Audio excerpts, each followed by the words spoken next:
Hey everyone, welcome again. New subscribers, welcome. Thank you for checking this video out. Longtime subscribers, thank you for coming back. This is RK Stud, Robin Kratzer, back with you.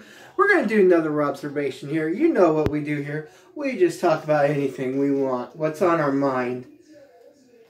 Why am I speaking like I'm in the third person? I don't know. Just is, I guess. Anyway, you know how we do it. We like to talk about wrestling, maybe comic books, whatever's on our mind, friends, trips, whatever we do around here. We have a huge kind of assortment for you today.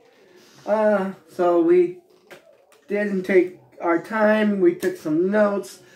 First off, we would like to recommend a couple YouTube channels that we've been watching lately. First one, The Woken Gamer. You know, it's youtube.com/@WOKEN, little space at the bottom. This kid's very young. He's got some wrestling videos up of him playing video games. He's also, let's see, how can I put it? He's got one upcoming where he'd be talking about his personal journey, which I'm looking forward to. The kid's got a story to tell and share.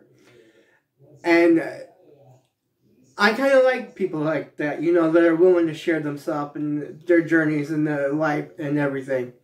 Seems really interesting. He's also gone out of his way and he's interviewed LPW personalities like Whip Dog and Pro Gun and former champ Amazing Nate Madsen, and he just interviewed the Saint Brothers. Some up-and-comers that, as of now, if you go back to my videos, September 1st last year, UAPW in Toledo was their first professional wrestling match. I did not know that till recently. So, if you want to give the kid a subscribe, I prefer you do. This kid sends out positive vibes. I like that in people. And the second one, youtube.com/@all_alpha ego 9615. Now, this guy I've known for years. On and off, friends and whatnot. Bygones be bygones. You know, Tony is a good dude. But if you're more into the political stuff, he's very conservative. But he tries to make entertaining videos. He has more subscribers than me. But that's okay. I'm not worried about building up. I want to build up subscribers, but slowly and surely. I don't need 1,000 in a day and to give stuff away. Nah. But he's very conservative in his political way of thinking. He also goes after the liberal leftists. He can come off, sometimes he can come off like a jerk. I don't mean it in the wrong way. I know where he's coming from. But he will attack the left people and make fun of them. So he's a very interesting channel. Alright. And thank you for checking them out, by the way. Now to get on it. October 14th. LPW season debut. And for some reason, Tim's calling this the last chapter. What's the last chapter about? I don't know what the season is. If it's going to be the last year, or if he's just going to rename it, I have no clue. We're all kind of left wondering and thinking. And we'll wait to see how the talent works out. And who he brings in. And everything, you know. Always at downtown Fremont, Ohio, down at the Strand. Everyone's always welcome.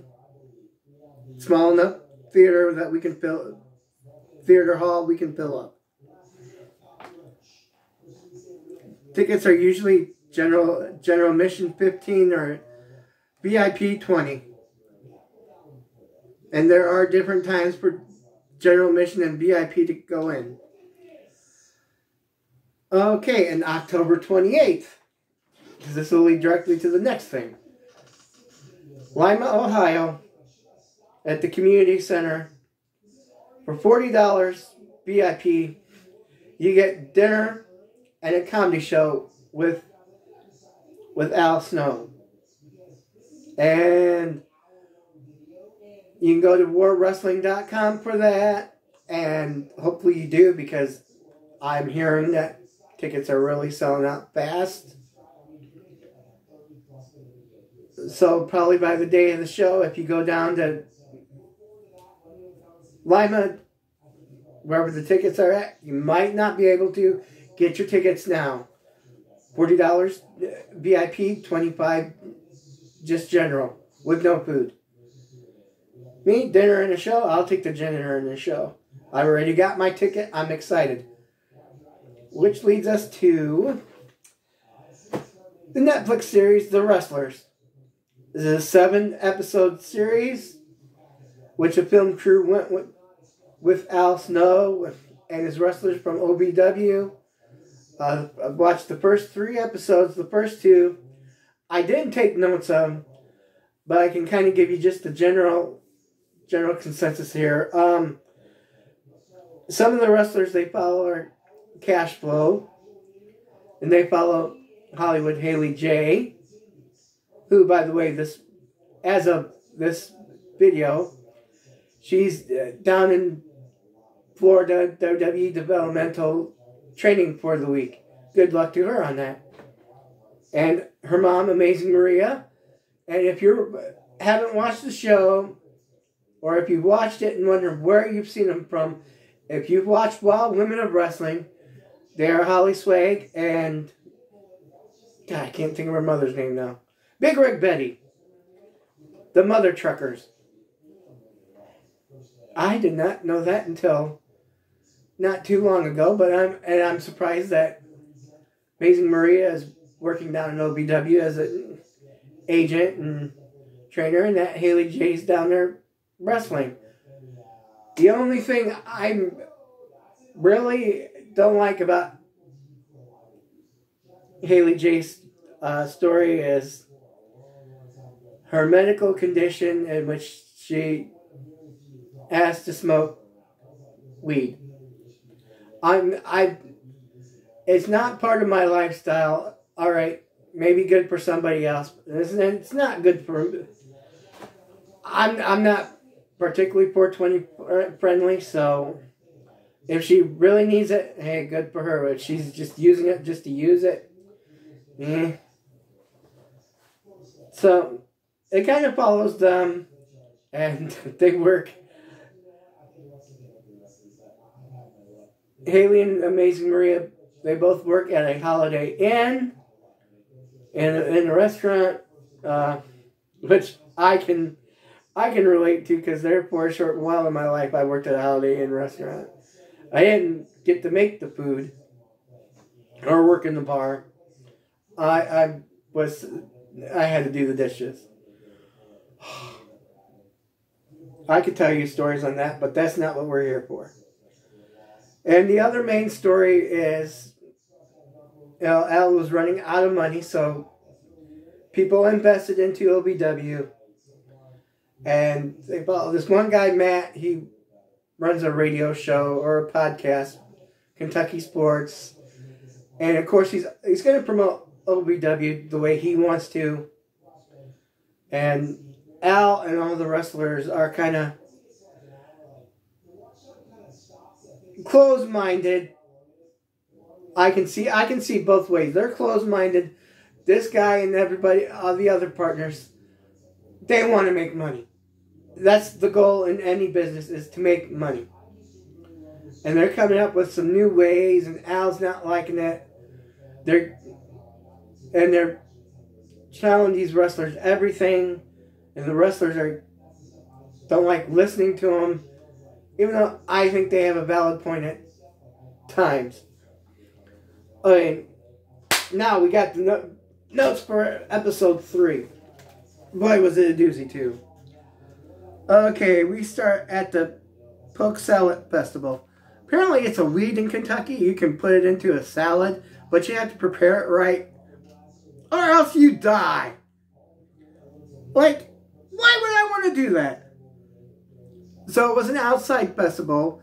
Wrestling was on the outside of the pavement. Gee, where have I seen that before? Oh, I know wrestling's had outside shows before, but it seemed like the whole town was there. Like, they marketed it just right that LPW was there. Which is what you have to do. You have to market and promote, advertise, spend money to make money. Okay, and then they're on their big summer tour where they're going to county fairs and all these other fields. And Jake Lawless got arrested for, what I'll say, he snorted Lortab, whatever Lortab is. If someone knows Lortab, let me know. So they arrested him. Al had to tell one of the owners, Matt, and Matt's like, we gotta let him go. Amazing Maria went to the police station to pick up Jake, and they were talking about it, and she's like, you know, Al's on your side, but Matt's probably gonna let you go. And then the poor guy just sobs uncontrollably, like a little, oh, I wish I can say the word, cry, you know. Hey dude, you cried, you lost your job, you did it to yourself, your actions will always have consequences. And then on top of that, they go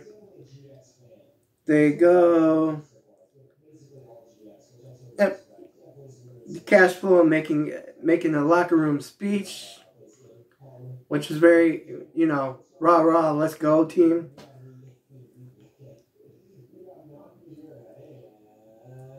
And then we go at home with Jake Lawless.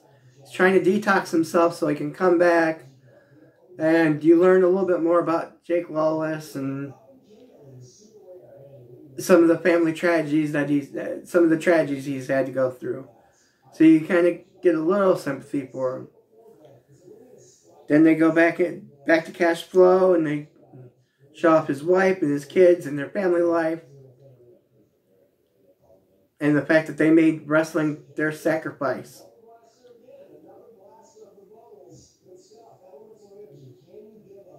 Okay, let's see where we at here.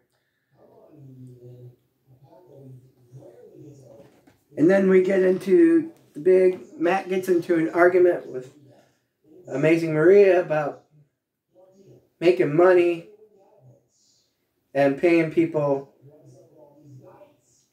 He gets into a big tizzy about that. And then they have a big meeting with Al and some of the other LPW people there, officials there, including Doug Basham. And then Matt's talking about his phone conversation with one of the wrestlers, and he didn't like how he was being treated, and Doug and Al are kind of like telling him, you know, it's the boys, they're not used to outside people like this. We know where they're coming from. And then all of a sudden, poor Matt, he just starts having a seizure right there at the end of the episode ends. So, if you like it, let me know. I'll continue reviewing the shows for you. We just won't make long observations. We'll just make each show a review of the next episode and so on and so forth. So anyway, it's a lot to talk about. Especially when you don't go on too much like I do. But anyway, thank you for watching. We'll see you next time.